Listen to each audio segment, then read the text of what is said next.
When we were babies, we learnt to use the weight of our head as a force to create movement. We haven't forgotten how to do that and tend to use the head to help lift the torso in these two postures.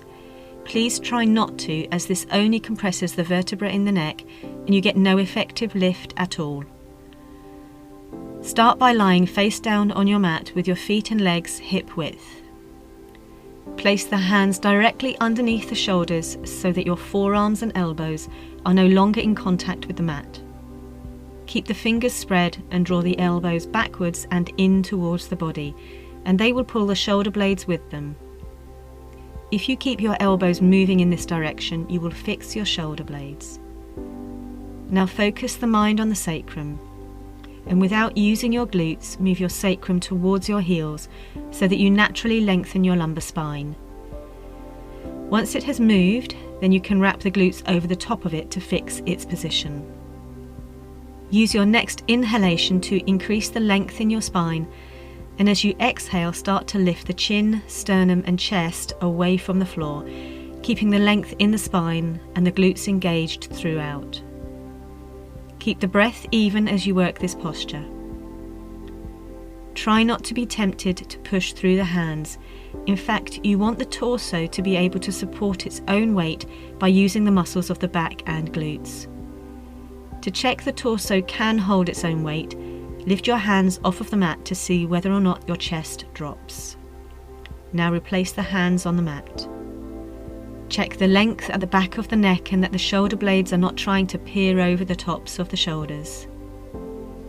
Make sure that your glutes haven't released their grip on the sacrum.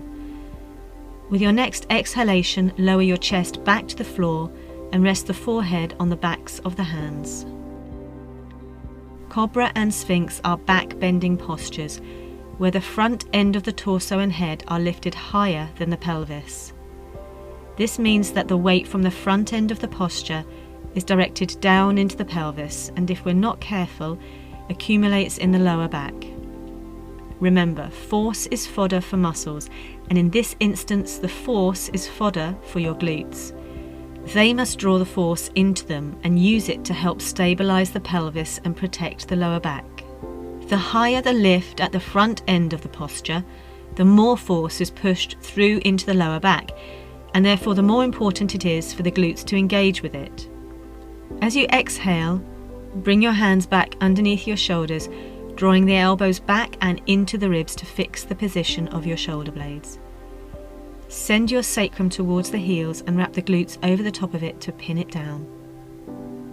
Now inhale and lengthen through your spine as you lift your chin, sternum and chest without using your head and keeping width through the collarbones. You can stay in Cobra if you feel that this is sufficient for your body, or proceed to Sphinx.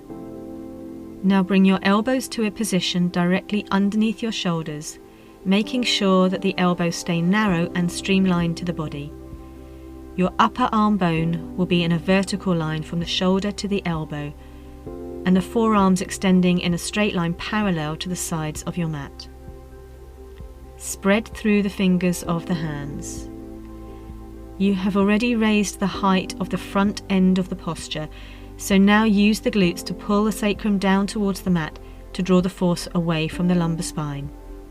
Press down into the mat through the fleshy part of your forearm to provoke a force that will lift the rib cage, but take care not to lift too much through the front ribs, as this will only push the back ribs down and create unnecessary force through the back of the posture. Lengthen your spine as you inhale and keep the shoulder blades sliding down the soft flesh of the ribs. Lengthen the back of the neck and keep the chin horizontal to the floor. If you feel any discomfort at all, slowly start to lower your chest back to the floor. But if you feel that you have a little more length in your back and your glutes are managing the force well, then take a deep breath into your spine, and as you exhale, press through the palms of the hands to push the front ribs further away from the floor. Be mindful of straightening or locking out your elbows, as this will just push force into your shoulder blades. The glutes need to pull the sacrum down even more so that the sharp end of the arrow or spearhead is pointing straight down to the floor. With your next exhalation, keep the glutes engaged and slowly lower your elbows.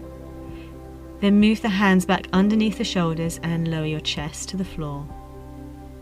Bring your big toes together at the back of the mat and use your hands to push yourself first onto your knees and then sitting the hips back onto your heels into child's pose. Breathe deeply through your lower back to release any build-up of force in the back muscles from this combination of postures.